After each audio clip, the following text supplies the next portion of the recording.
Live, and it looks like we are live. What is going on, guys? K-Dog's Kennel coming at you here on YouTube with my Week 11 picks for the 2022 NFL season. Last week we had some surprises, like we've had all freaking year. It seems like we wound up going 7-7. We are yet to have a losing record this year. We've hit 500 a couple times, but we have not had a losing record yet. Knock on wood, yet. Some of these picks might surprise some people, but you know what? So far this season, we have compiled a 92-59-1 record. That is much better than what we were doing last year. Last year was the first year I started doing these picks. I had a blast last year. I've had a blast this year. So hopefully you guys have enjoyed these. We're going to dive right into the action. Kicking off tomorrow night, we have the 6-3 Tennessee Titans taking on the 4-6 Green Bay Packers. I've been riding very, very low on Green Bay. They snapped their 5-game losing streak against the Cowboys last week. I've got the Packers. Yes, I'm picking Green Bay this week. And the reason I'm picking Green Bay this week is because they showed this past week they played 4 quarters of football. That's what I've been waiting for. The emergence of a leading receiver, that being Christian Watson. We saw that this past week. And now Randall Cobb is going to be coming off IR.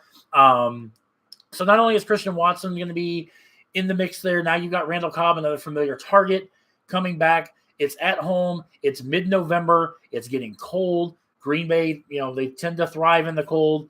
Last year, these two teams played when Tennessee was really good, and the Packers destroyed them. I don't know if it's going to be a blowout by any means, but I do like the Packers at home. I think last week when they beat Dallas, I think that was their resurgence. It doesn't mean that they're going to do anything the rest of the year. Had they lost to Dallas, I would have stuck a fork in Green Bay and said they were done.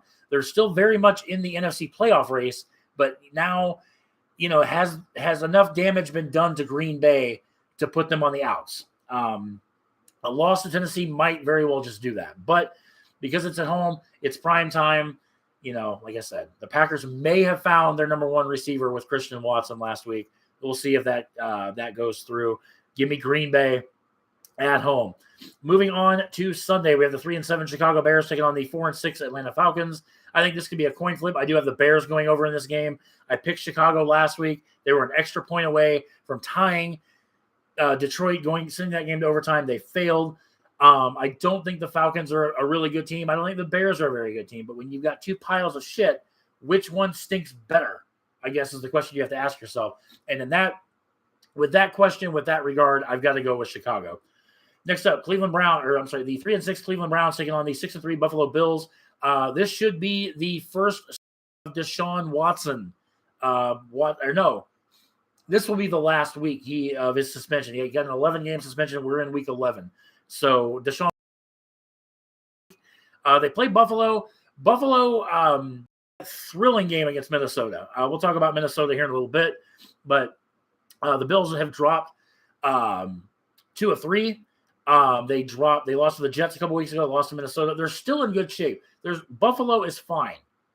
Josh Allen's still dealing with that UCL ligament injury in the elbow. He's listed as questionable for this week, but I do think he's going to play. I've got the Bills going over in this game. The Bills have just kind of had a run of bad luck the last couple of weeks. But I still think Buffalo is the best team in football. Their record may not reflect it at 6-3, but I still feel Buffalo is the best team. And they're definitely the team to beat in the AFC. Can't say the NFL anymore. And again, we'll talk about that one in a little bit. But I do think Buffalo is the favorite in the AFC. Just behind them is Kansas City. But I just think it's Buffalo's time. It's Buffalo's year. Give me Buffalo at home. The next up, 5-5 Washington Commanders taking on the 1-7-1 Houston Texans. I got the Commanders going over this game. The Commanders did what nobody thought they could do, myself included. Take down the high-powered Philadelphia Eagles, ending their undefeated season this past Monday. The Texans are just an absolute – they're just a dumpster fire this year. I don't ever say anything about Houston because there's nothing worth talking about in Houston. But the Commanders, all the credit in the world to Coach Ron Rivera. The very emotional post-game, they're in the locker room. Ron Rivera's mom just passed away a couple of weeks ago. And to see him get welled up with emotion and just trying to fight back the tears and saying, my mom would have been so proud. hit me like a ton of bricks because I know what that feeling's like, to not have your mom here in human form. But to get that kind of a win, to see that kind of emotion come out of Ron Rivera, hit me in the feels. So I've got to ride with Washington to continue their winning ways over a very piss poor Houston Texans team. Next up, 8-1 Philadelphia Eagles taking on the 4-5-1 Indianapolis Colts. I've got the Eagles in this game. I looked at for them to rebound from that loss to Washington. And can we seriously, please, can we stop talking about the Eagles as the best team in football? They have not been the best team in football. They never were the best team in football despite an undefeated record. I'm sorry, they weren't. You look back. They barely beat the Lions. They beat a 1-6 Detroit team by 3 points. They struggled a couple weeks ago with the Houston Texans on Thursday night. And then, nobody, I don't think, expected them to fall flat the way they did against the Commanders. But in my eyes, I've never seen Philadelphia as the best team in the NFC, let alone being undefeated. I knew they would eventually drop their first game. Didn't think that would happen until later in the year. Like they face, they saw the Giants a couple of times. They have another meeting with the Cowboys. One of those I kind of thought maybe they would drop, not the Commanders. But for the Colts, they brought back Matt Ryan this past week. The Colts kind of in disarray, firing Frank Reich, moving Jeff Saturday to the interim coach. He got his first win over the Raiders last week. Not sure if that's, considered a win, if you will, because, the Raiders are kind of piss poor. But, win's a win. Jeff Saturday did very well. The Colts are at home. And with Matt Ryan back under center, I think Matt Ryan gives the Colts a better chance to win than Sam Ehlinger. But at the end of the day, I do like the Eagles to rebound from that Monday night loss. Give me the Eagles on the road. Next up, 6-3 New York Jets taking on the 5-4 New England Patriots. I've got the Jets winning this game. These two teams met a couple weeks ago. Patriots got the better end of that deal. The Jets, I think, have been the biggest surprise in the NFL this year. I think a lot of people went on the record with the Jets thinking this was just another year. They're going to go like 4-13, maybe 5-12, something like that. They have surpassed everyone's expectations. They beat Buffalo 2 weeks ago. They had a bye last week. They're going to Foxborough. The Jets defense is legit. I'm not really ready to go on record saying it's the best in the NFL, but they're definitely in the top 5 in the NFL. It's time to wake up and realize the New York Jets are contenders. The Jets are probably going to make the playoffs this year. Patriots, not so sure. Playoff picture as of right now has all 4 AFC East teams in. AFC East is nothing to slouch on this year. There are 4 decent teams. The Patriots, they're at home. It could be, I just like the Jets coming off of the bye week going in to avenge the loss they had a couple weeks ago. So give me the Jets on the road. Next up, the 3-6 LA Rams taking on the 3-7 New Orleans Saints. Listen, this is going to be, the Super Bowl champion Rams are just not what they were last year. They've struggled with injuries. Matt Stafford was out last week. Cooper Kupp injured, had to have season-ending ankle injury. They placed him on IR, so maybe not for the season. They might get him back if they make the playoffs. But at the rate the Rams are going, they're not even going to make the playoffs this year. And that's kind of shocking, the fact they are the defending Super Bowl champions. On the other side of the football, you have the New Orleans Saints. Kind of one of those teams, you don't really know which way they're going to go. They beat teams they shouldn't beat. They've lost to teams they should have beat. It's been an up and down season for the Saints. Andy Dalton's still at the helm. Never been a big Andy Dalton fan. I just can't get behind Andy Dalton. But I do have the Rams. Despite the fact that Cooper Kupp is going to be out for I think 6 weeks now because they put him on IR, I do think that the Rams have enough on offense to get the job done on the road.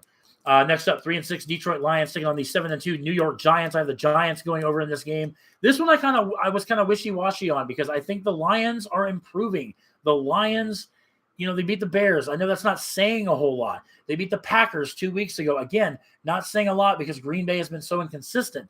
So I wanted to take Detroit. I really, really did. But I think, again, the Giants, I believe, were the Giants on a bye last week? I think they were.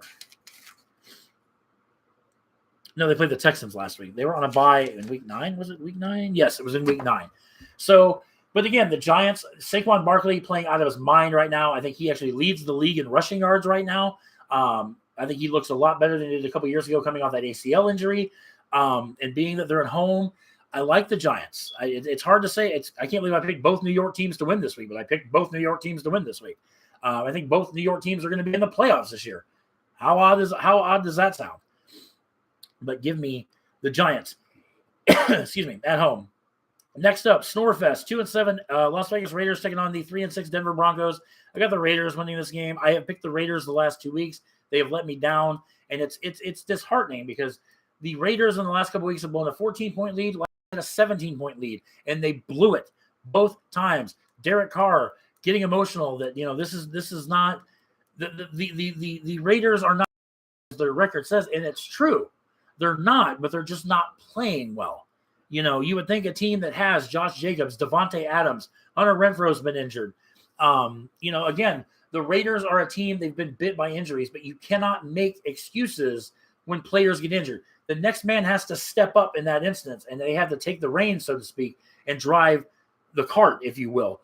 Nobody in Las Vegas has done that. A lot of speculation, Josh McDaniels is going to get fired at the end of the year, and he very well could. Who knows? But the Broncos have looked like absolute ass, booty cheeks, dog shit, whatever you want to call it. That's why I've got the Raiders winning on the road. Something's got to give in a snore fest that this game is going to be. But give me the Raiders on the road. Next up, 6-3 Dallas Cowboys taking on the 8-1 Minnesota Vikings. I dare say the Minnesota Vikings may be the best team in the NFC. I watched a lot, like bits and pieces of that Minnesota Buffalo game. That one-handed catch from Justin Jefferson may be the catch of a lifetime. Oakley, what are you doing? Hi, I see you, Bubba. Say hi to the camera, Oak. Look, Bubba. Oh, I love you too. This is Oakley, for those who have not seen Oakley. Oakley likes to jump on my desk when I do these things. And now he's rubbing his face on my microphone, so he's saying hi to everybody. Yeah, Minnesota very well might be. Can you go this way, please? You're in my camera view. Thank you. There, yeah, Papa Squat. There you go. But Minnesota may very well be the team to beat in the NFC. Minnesota is another one of those teams. They've been on overcoming deficits week after week after week. But they're 8-1 for a reason. Kirk Cousins is playing out of his mind. You're on my notebook, sir. Can I have this, please? Can you get out of my way? Sorry, guys. Oakley's usually not this much in my. He hasn't seen me a lot today, so he's being a butt. But anyway, Cowboys coming off that loss to Green Bay. A lot of people criticized Dallas immensely for going for it on fourth down when he should have kicked the field goal. I agree with that. Dallas might have won that game, but then again, who knows? If Dallas kicked the field goal, it still would have given Green Bay. Will you please stop? It would have given Green Bay a chance with the ball, and if they would have went down, got maybe the Packers would have got a touchdown. Who knows? Who knows how it would have played out if Dallas had kicked the field goal? But it is what it is. Give me the Vikings at home. Next up, have the 5-4 Cincinnati Bengals taking on the 3-6 Pittsburgh Steelers.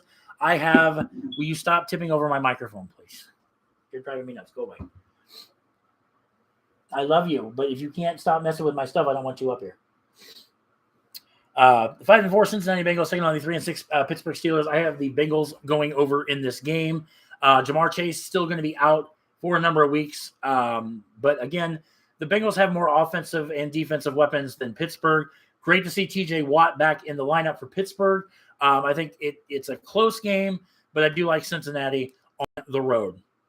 Sunday Night Football, 7-2 Kansas City Chiefs taking on the 5-4 LA Chargers. I've got the Chiefs going over in this game. I think the fact that Kansas City is playing. I mean, anytime Patrick Mahomes is under center, the Chiefs have a hell of a shot to win the game.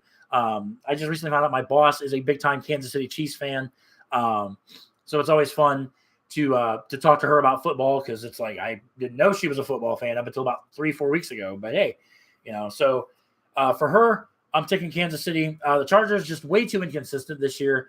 The Chargers all year have been hit or miss, so I've got the Chiefs.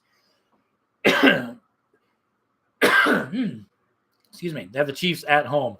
Monday Night Football, we have the 5-4 San Francisco 49ers taking on the 4-6 Arizona Cardinals. I've got the 49ers going over in this game. I think the addition of Christian McCaffrey has been lights out for San Francisco. I think they've been playing a lot better. And again, Cardinals, another team, inconsistency is what I worry about with Arizona. They just, like I said, it's been hit or miss. Yes, they beat the Rams last week. I picked the Cardinals to win because just the Rams haven't been playing that well. And then you have, San Francisco that they've been surging since the addition of Christian McCaffrey. I think they continue to surge, and I have them winning on the road. So recapping, I've got Green Bay over Tennessee, Chicago over Atlanta, Buffalo over Cleveland, Washington over Houston, Philadelphia over Indianapolis, Jets over the Patriots, Rams over the Saints, Giants over the Lions, Raiders over the Broncos, Vikings over the Cowboys, Bengals over the Steelers, Chiefs over the Chargers, and as Oakley flops down on my notebook, I have the 49ers over the Cardinals. Bye weeks, we have Jacksonville, Miami, Seattle, and Tampa Bay. Of those 4 teams, I think it's safe to say Seattle is the most surprising. I think when Seattle traded Russell Wilson, I don't think that anybody really thought Seattle stood a chance. I thought they basically thought Seattle was going to tank, get a top 2, top 3 pick in the draft. But Geno Smith, all it's done to him, I think he has led that resurgence with the utmost grace. And Seattle very well could be a playoff team. Somebody's got to win that NFC West. I don't think it's going to be the Rams. I think it could very well be the Seahawks. It's either going to be the Seahawks or it's going to be the 49ers. That's my top 2 for that. But anyway, guys, let me know in the comments what you think. And yeah, we're going to go downstairs. We're going to fire up South Park, The Fractured But Whole. We're going to get a couple parts of that. My wife has a virtual date with my niece. So while they're doing that, I'm going to be streaming. I'm going to be bringing you guys more content. We are at 80 subs on the channel. And I want to show off my kitty cat. This is Oakley. If anybody's never seen him, say hi, Oakley. Say hi, Bubba. This is Oakley, one of my 3 cats. Okay. I just wanted people to see you. That way people don't think like I've just got like a fake cat I put on camera. But in any event, guys, that's going to do it for me. Make sure you guys subscribe to the channel if you've not done so already. Please give this video a thumbs up. It does help the channel grow. Appreciate everybody's support. Remember, 100 subscriber live stream Q&A. Email link is in the video description. Make sure to get your questions submitted so I can get a folder created for that. So when we do hit 100 subscribers, I can get that live stream up to you guys. So that being said, guys, love you all, and I will catch you guys in the next video. Good night, Bubba.